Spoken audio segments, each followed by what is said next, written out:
ഖബറിൻ്റെ മുകളിൽ ചെടി വളർത്താൻ പാടുണ്ടോ? ഉണങ്ങിപ്പോകാതിരിക്കാൻ ഇടയ്ക്കിടെ വെള്ളം നനച്ചു കൊടുക്കാമോ? കർമ്മശാസ്ത്ര പണ്ഡിതന്മാർ പറയുന്നു, ഖബറിന് മുകളിൽ ചെടി വളർത്തുന്നത് സുന്നത്താണ്. മറവു ചെയ്യപ്പെട്ടവർക്ക് അതുവഴി പുണ്യം ലഭിക്കുന്നതുമാണ്. നബി സല്ലല്ലാഹു അലൈഹി വസല്ലമ തങ്ങൾ ഖബറിന് മുകളിൽ ഈത്തപ്പനയുടെ പച്ചമട്ടൽ കുഴിച്ചിട്ടതായി ഹദീസിൽ വന്നിട്ടുണ്ട്. അതിൻ്റെ തസ്ബീഹ് ചൊല്ലുന്ന ആ പച്ചയായ ചെടി തസ്ബീഹ് ചൊല്ലുന്നതിൻ്റെ പുണ്യം കൊണ്ട് ഖബറിലുള്ളവർക്ക് ശിക്ഷ ലഘൂകരിക്കപ്പെടുമെന്ന് അവിടുന്ന് പറയുകയും ചെയ്തു. ഉണങ്ങിപ്പോകാതിരിക്കാൻ വേണ്ടി നനച്ചു കൊടുക്കുന്നതും നല്ലത് തന്നെ. ഇത് ഇആനത്ത് എന്ന കിതാബിൽ കാണാവുന്നതാണ്. 2-ാം വാള്യം 119-ാമത്തെ പേജ്. അതുപോലെ തന്നെ മറ്റൊരു സംശയമാണ്, ചില മഖാമുകളിൽ കണ്ടുവരുന്ന ജാറം മൂടുക എന്ന പ്രക്രിയ നല്ലതാണോ? അതിൻ്റെ ഇസ്ലാമികമായ വിധി എന്താണ്?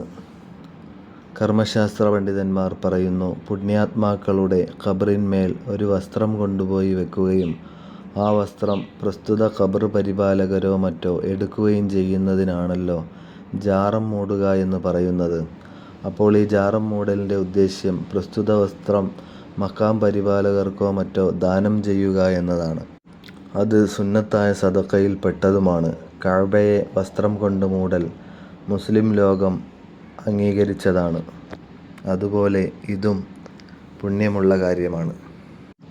മറ്റൊരു സംശയം, മഖ്ബറയിൽ പുതിയ ഖബർ കുഴിക്കുവാൻ സൗകര്യമുണ്ടായിരിക്കെ മരിച്ച ആളുടെ വസിയ്യത്ത് പ്രകാരം പിതാവ്, പിതാമഹൻ പോലെയുള്ളവരുടെ ഖബർ തുരന്ന് അല്ലെങ്കിൽ ഖബർ മാന്തി മറവ് ചെയ്യുന്നതിൽ തെറ്റുണ്ടോ?